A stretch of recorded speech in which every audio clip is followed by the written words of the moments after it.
Good morning, everyone. This is Jeffe Kennedy, author of Epic Fantasy Romance. I'm here with my first cup of coffee. Ah, Nirvana. Today is, say it with me, people, it is Friday! Woohoo! May 24th. I apologize that I was not here the last Monday and previous Friday. I think I forgot to tell you all that I finally went to Tucson. It had been delayed so many times that I forgot to mention, but I figure you all probably figured it out. I also, as I always do, had this sort of nebulous idea that I would podcast from there, which I always think I will do, and I never do. We left on Friday, and I kind of thought I might podcast before we left, but I didn't do that either. So there we are then. So I have a number of things on my list, although they feel slightly stale at this point because of aforementioned long pause in the podcast. Uh, thank you all for bearing with me. It was a good trip. It was a great trip to go see my mom. It was, she's doing really well. You're doing really well, Mom. She's even talking about going to a senior social group next month, which I think is great for her. She said she doesn't want to get married again, but she thinks it would be nice to have someone to go out to dinner with sometimes and not be lonely. And I think that's fantastic. And she looks really good. She's looking really well rested. So she's still sad and she misses my stepdad. I miss my stepdad, but she's doing great. So that was good to see. And we got a bunch of the financial stuff handled. So, I mean, we're like 98% of the way there. All great stuff. Um, yeah, so the lovely Dina Ray, who is on submission now, so everyone say a nice prayer of to whomever you pray to, or the universe or whatever, wishing her luck on that. Um, she asked me to talk more about the meeting with Tor. And actually, I had to look at my calendar. Actually, I have to talk about it at all here on the podcast because I had that meeting on whatever it was, Monday the 13th. And as we've already covered in exhaustive detail, I have not podcasted since. So,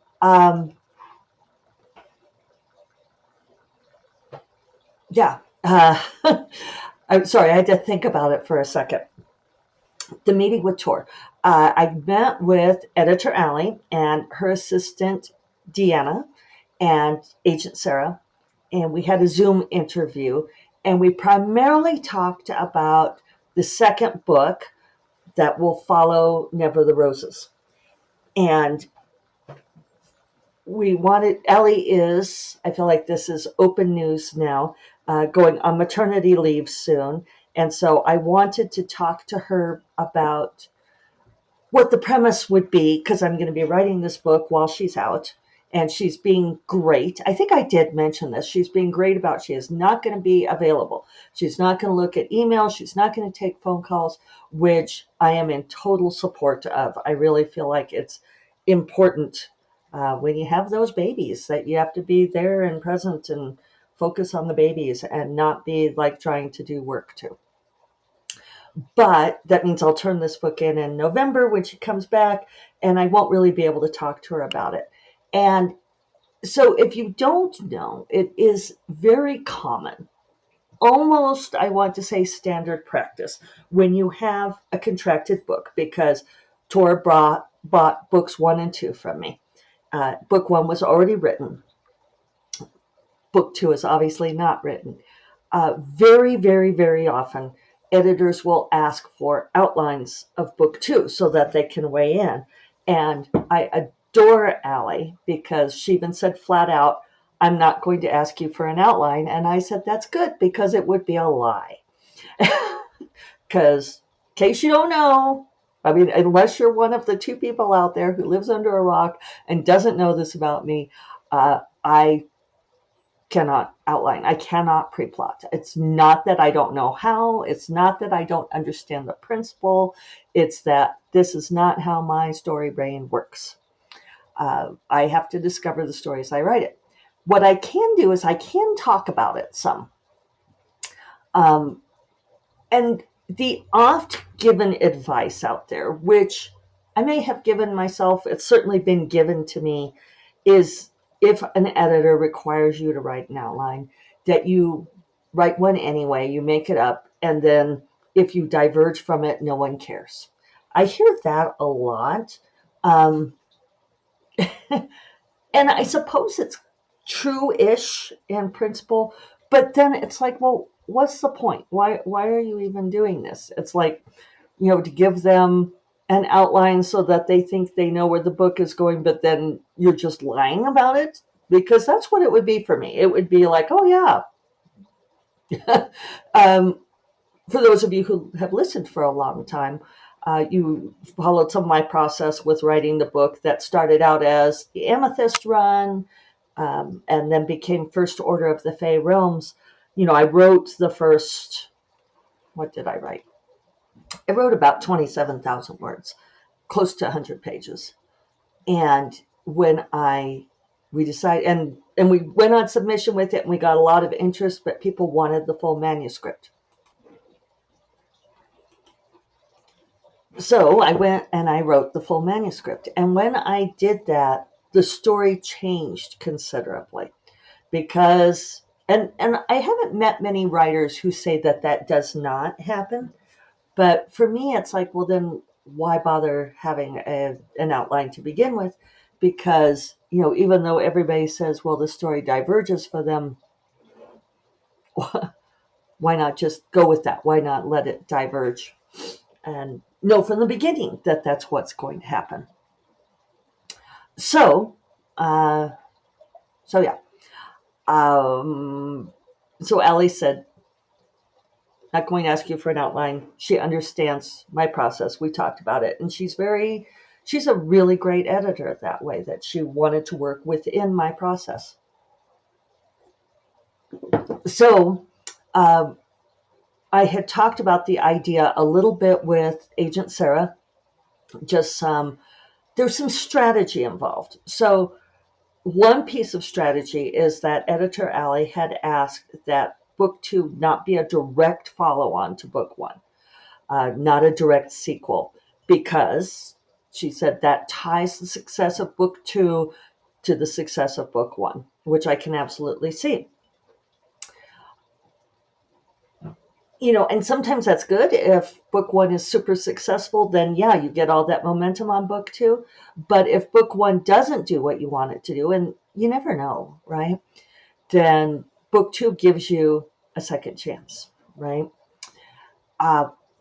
And I had been thinking about, and I know none of you have read this book. Well, actually, a couple of you have, but most of you have not. And it ends at this place that is not a cliffhanger by any stretch. It's a conclusive ending, but there are threads unresolved. And you're going to want to know what happens to some of these people. You can guess, but and there's really good reasons for this. So, apologizing in advance, kind of, but yeah, that's the kind of ending it has. So one thing that Agent Sarah suggested was that, actually, let me back up slightly. What I want to do is this story that I have in mind, I thought would take place kind of in parallel to the events of book 1.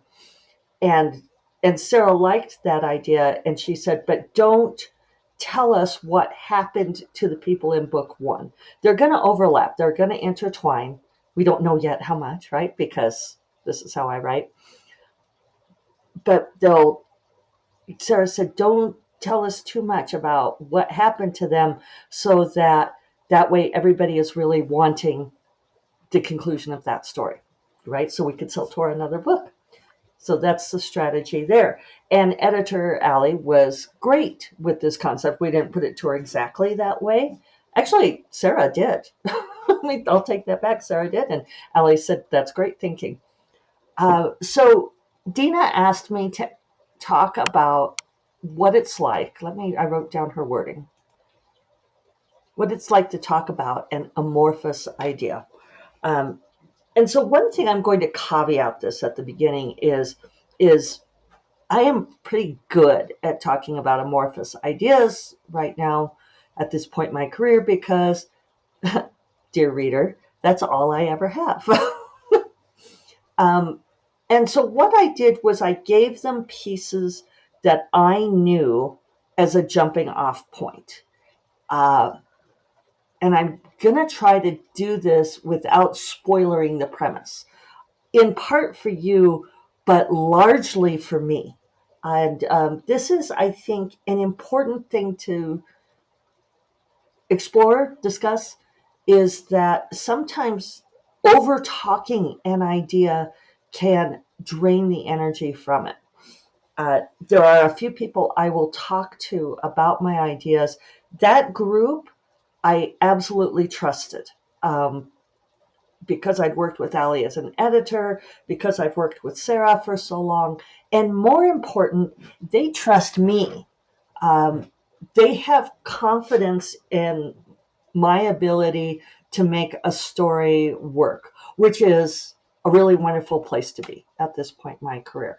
And I think that if you're a newbie author, this is going to be harder for you because you just don't have that bank account, that karmic bank account built up where, people aren't confident that you know how to finish a book, that you know how to land the plane, as it were. I used that metaphor with someone who was an aspiring author not long ago, and it didn't make sense to them. They asked me to explain what I meant. And it's just sort of sort of a physical idea of, or a physical metaphor of writing a story, right? Where you have you go down the runway and you take off and you fly, fly, fly, fly, fly, and then you descend and you land the plane.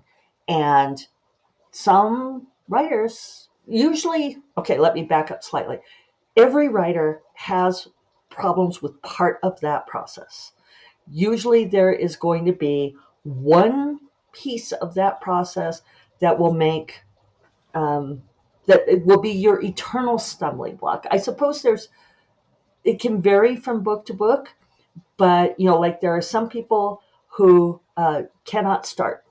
Dorinda Jones is one of those people where she will rewrite the beginning 50 billion times until she gets it right, and then she writes the rest of the book like that. For many, many, many authors, it's the middle.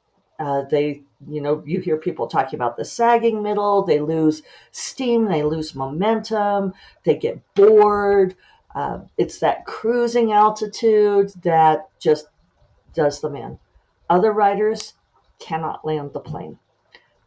George R.R. Martin is a writer who cannot land the plane. That's why he hasn't finished A Song of Ice and Fire. It's really, really hard for him to land the plane. He loves taking off, and he's a master storyteller. He can get that plane in the air. You're with him from, I don't know, you're with him from buying the ticket, right? You're like, yes, you're on board, you're down the runway, you're taking off.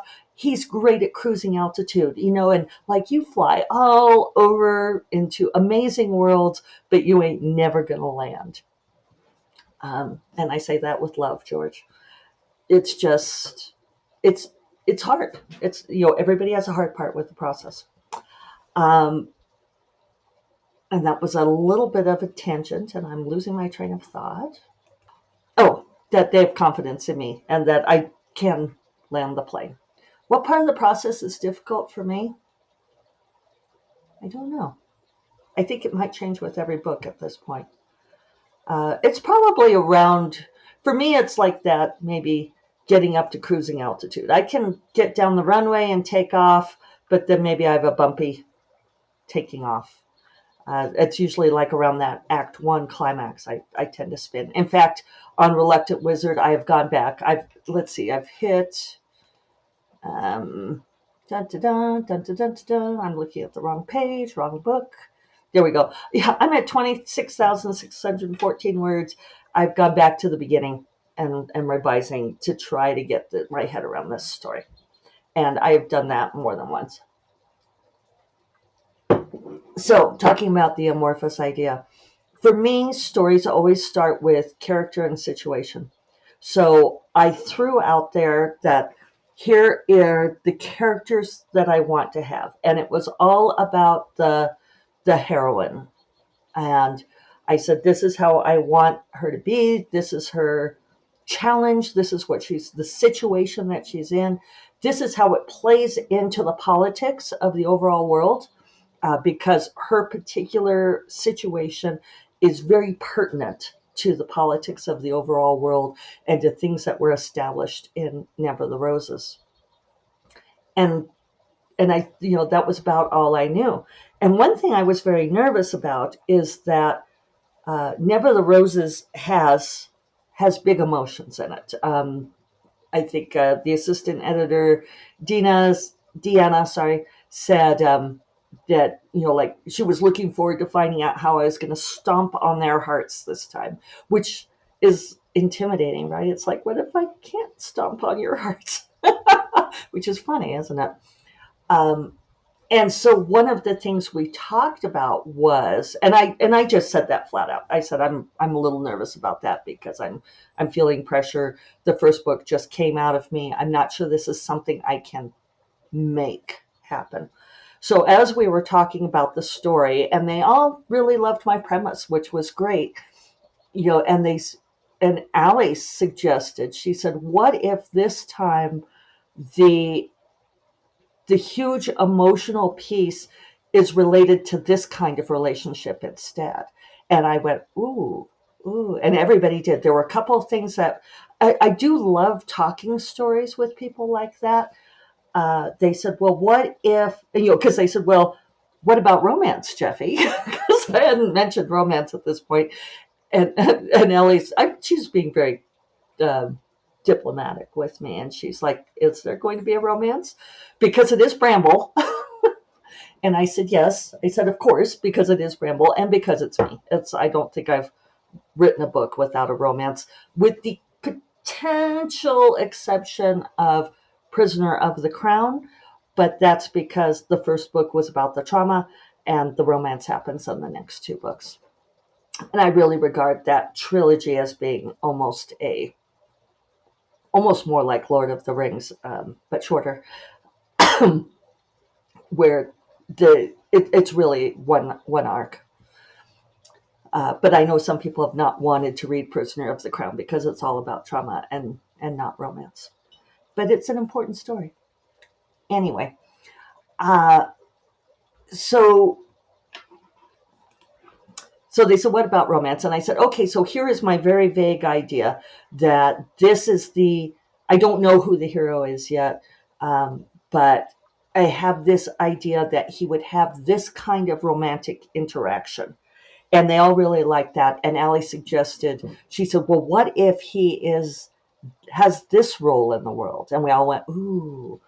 And so there were several pieces of that. And as we were talking, I said, how about if I do this with the POV? And Sarah was like, I just got goosebumps. So it was that kind of conversation.